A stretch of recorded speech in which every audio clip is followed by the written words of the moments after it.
Alors, merci pour m'avoir proposé de participer à ces réflexions. Alors, ce travail se veut une réflexion prospective sur les formes de reconnaissance politique qui ont entouré certaines minorités linguistiques ou culturelles dans des contextes sociopolitiques proches et néanmoins différents de ceux qu'on retrouve au Canada. Alors bien sûr, chaque contexte reste singulier, hein. Il ne s'agit certainement pas ici de suggérer à l'Acadie de se transformer en Val d'Ost ou en communauté germanophone de Belgique, ce n'est pas du tout le cas, hein. Et ce qu'on constate, c'est que les raisons qui ont présidé à l'émergence de telle ou telle forme de reconnaissance restent propres à chaque contexte. Et donc, bien évidemment, si on souhaite réfléchir sur une forme d'autonomie en Acadie, il faut réfléchir à une forme d'autonomie qui ressemble aux réalités acadiennes et certainement pas tenter de faire un copier-coller d'une réalité qui serait autre. Inutile donc de voir dans aucun d'eux des modèles à suivre, et ça c'est très important, pour l'Acadie, les francophonies minoritaires ou le Canada. Tout au plus, l'exposé de ceux-ci au regard des réalités rencontrées par les minorités concernées nous apporte au moins un enseignement, la diversité des possibles en matière de dispositifs de reconnaissance. Ça, c'est très important.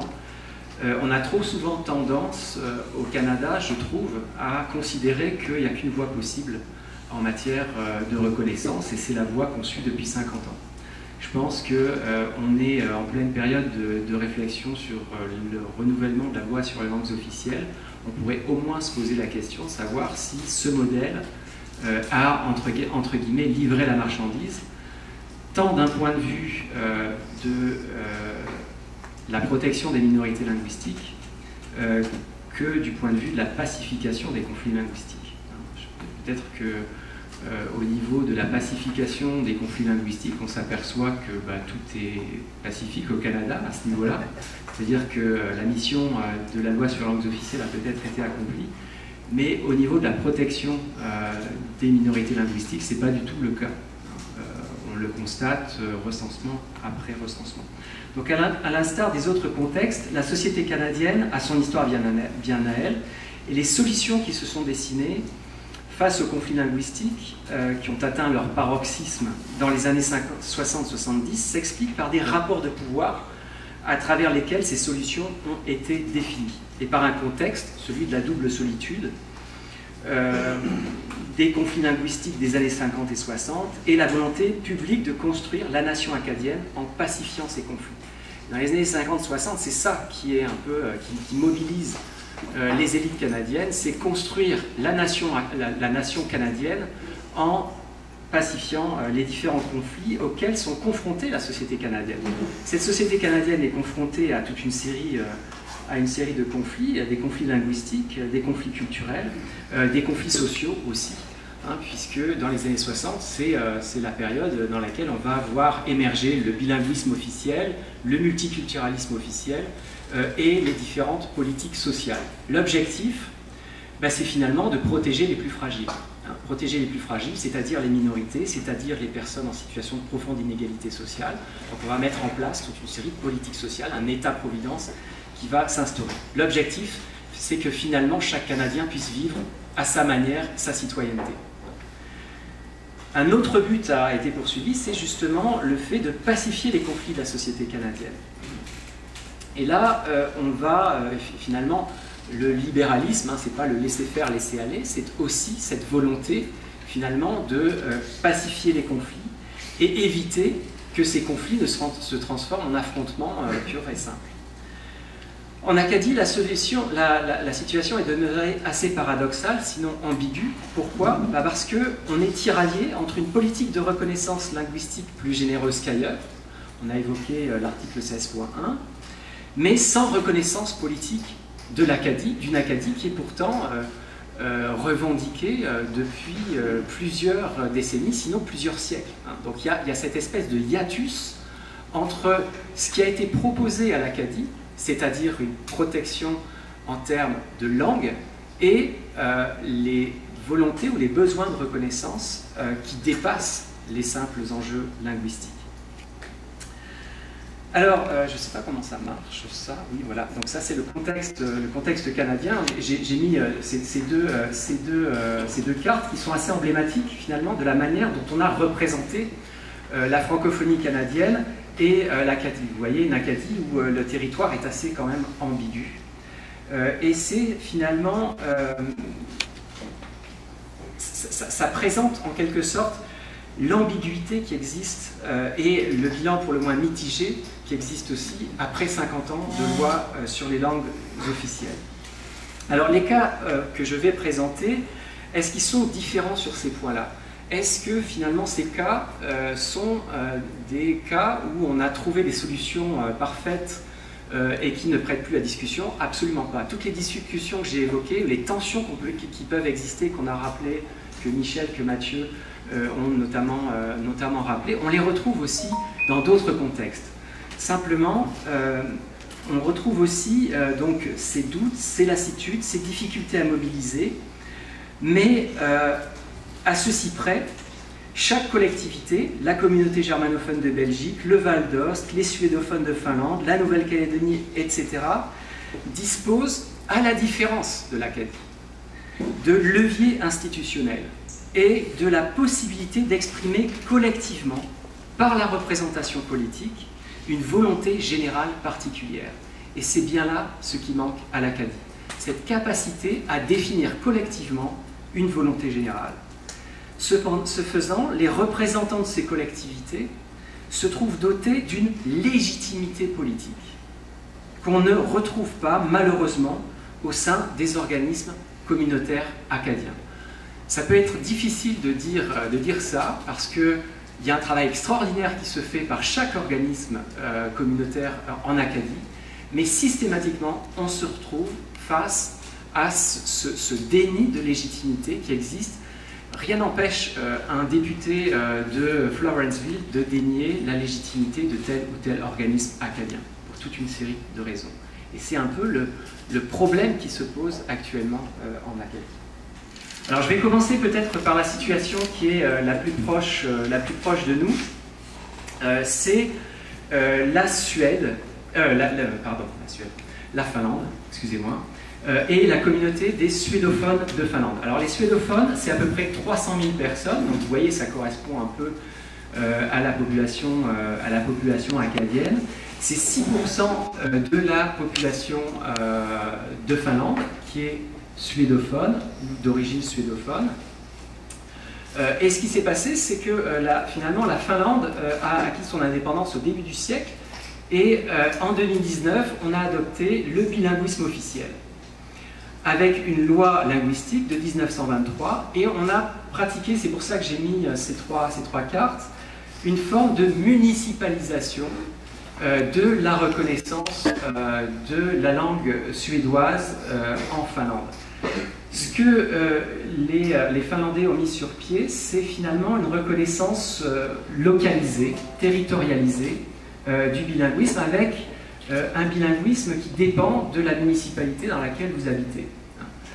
Alors vous avez plusieurs catégories de municipalités, des municipalités unilingues finnoises, finophones, des municipalités unilingues suédophones et des municipalités bilingues dans lesquelles on retrouve soit une majorité suédophone, soit une majorité finnophone.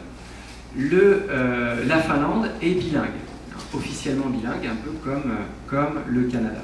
Donc dépendamment de l'endroit où vous vous situez, vous avez plus ou moins droit à des services dans votre langue. Une exception dans ce panorama d'une municipalisation, c'est l'archipel que j'ai mis à ma droite. C'est l'archipel des Åland. Alors l'archipel des Åland, c'est un archipel qui est doté d'une très forte autonomie, avec un parlement bien à eux, donc une forme de diète ou un conseil municipal, qui a toute une série de compétences qui leur sont réservées. Alors ce statut spécial est issu d'un traité international, puisque cet archipel a été disputé entre la Suède et la Finlande. Il a fait l'objet d'une tractation. Ce traité international a octroyé la pleine souveraineté de la Finlande sur les îles d'Åland. moyennant quoi la Finlande s'engageait à respecter une forte autonomie de cet archipel. Donc vous voyez cette configuration qui est assez intéressante. Ce qu'il faut mentionner aussi pour le cas des suédophones de Finlande, c'est qu'ils se sont organisés politiquement. Il y a un parti politique qui représente plus particulièrement les intérêts des suédophones de Finlande, même si les suédophones, on les retrouve dans un peu tous les partis politiques de Finlande. Ce qu'il faut voir aussi, c'est qu'il y a un certain nombre de députés suédophones qui font partie, évidemment, de la représentation politique, un peu comme au Nouveau-Brunswick et les Acadiens qui sont évidemment présents à l'Assemblée législative. Mais il existe à côté de ça une assemblée qu'on appelle le Folketing. Alors je ne sais pas si je le prononce de manière correcte, mais c'est une assemblée semi-officialisée par les institutions finlandaises. Donc c'est une espèce d'entre-deux. C'est une initiative politique qui, de plus en plus, a fait l'objet d'une reconnaissance au sein de l'espace politique finlandais.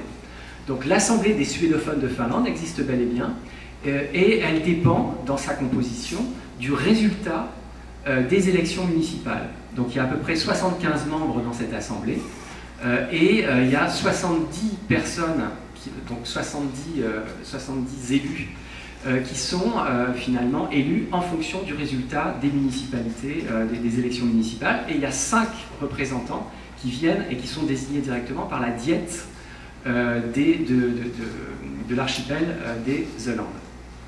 Donc voilà pour le premier modèle. Deuxième cas assez intéressant, c'est la région autonome de la Vallée d'Ost, en Italie. Donc là aussi, je vous ai mis à la fois la carte de l'Italie pour que vous situiez le Val d'Ost, qui est finalement enclavé, hein, c'est un ensemble de vallées alpines qui sont enclavées entre la France, la Suisse et l'Italie. C'est une région qui est dotée d'une très forte autonomie, ce qui est assez particulier dans le cadre d'un État unitaire comme l'Italie. L'Italie n'est pas un État fédéral comme le Canada, c'est un État unitaire. Et après la guerre, après la Seconde Guerre mondiale, ce qui s'est passé, c'est que la société valdôtaine, c'est une société qui n'est pas, pour ainsi dire, francophone, je le souligne. C'est d'abord une société dont la langue d'origine, ou la langue ancienne, je dirais, est ancrée dans la culture et dans l'histoire locale, c'est le franco-provençal. Mais le Val d'Ost a, depuis très très longtemps, considéré le français comme la langue de l'administration. Et je dirais même avant que la France adopte le français comme langue d'administration par l'édit de Villers-Cotterêts. Donc je pense une dizaine d'années avant, le Val d'Ost fait ce choix du français comme langue finalement du pouvoir au Val d'Ost. Donc vous voyez l'ancienneté finalement de cette reconnaissance du français. Ce qui s'est passé au Val d'Ost et le gros problème de cette petite région, c'est que justement c'est une toute petite région incluse en Italie, et lors de l'unité, le processus d'unification de l'Italie, bien évidemment, comme dans tous les États-nations, on a procédé la volonté, c'était finalement d'unifier, sinon d'uniformiser les pratiques linguistiques.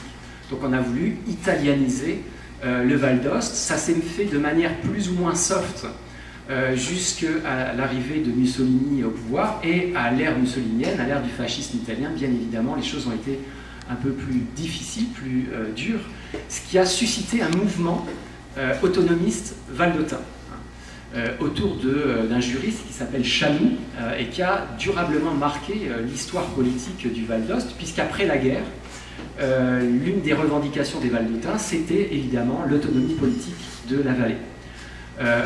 Soutenu en cela par la France, juste à côté, qui avait quelques velléités d'annexion pendant quelques années. Donc le général de Gaulle voulait annexer purement et simplement le Val d'Ost, qui était considéré comme francophone, et finalement la négociation a fait qu'on a autonomisé la région.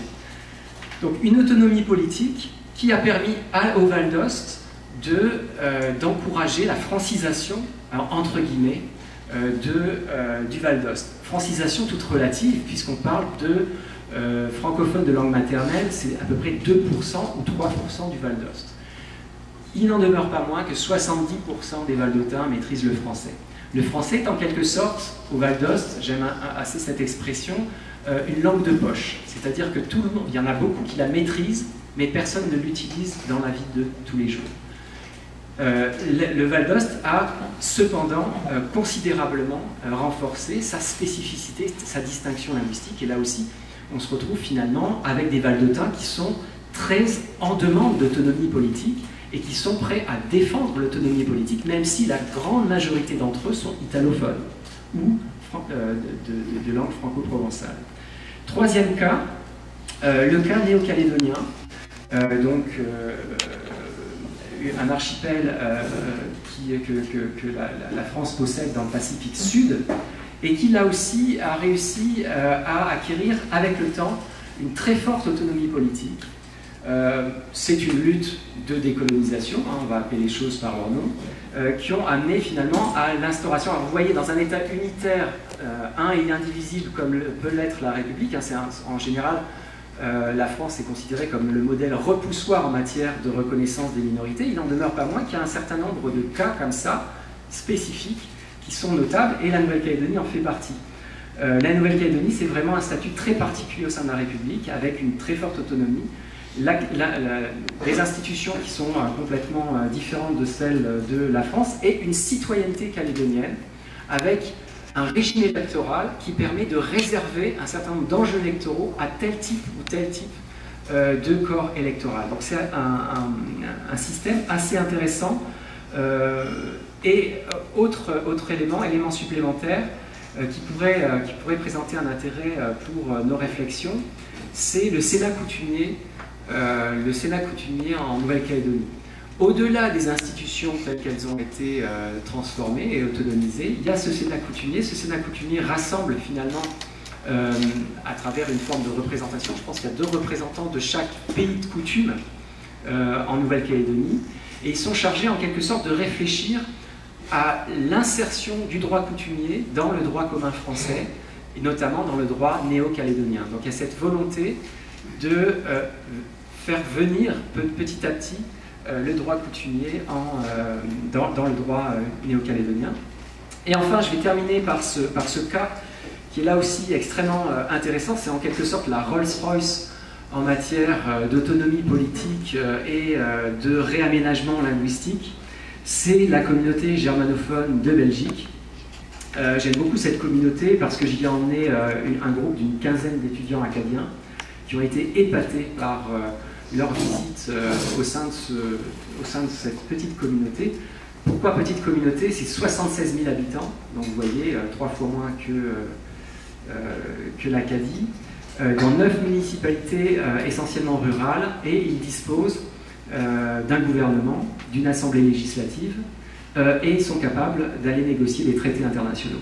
Donc vous voyez ce qu'on peut faire avec une certaine volonté politique. Alors bien évidemment, il y a un contexte politique belge qui a été très profitable aux germanophones de Belgique. En quelque sorte, ils ont essayé, disons-le vulgairement, de tirer les marrons du feu des conflits linguistiques qui existaient entre Wallons et Flamands, en se disant, et nous, pourquoi est-ce que les Flamands et les Wallons auraient des droits linguistiques et droit à la fédéralisation de la Belgique, et que nous, petite communauté, c'est 1% des Belges qui sont germanophones, pourquoi nous, on n'aurait pas droit aussi à une forme d'autonomie? Donc la communauté germanophone de Belgique est un État fédéré parmi les autres États fédérés de Belgique.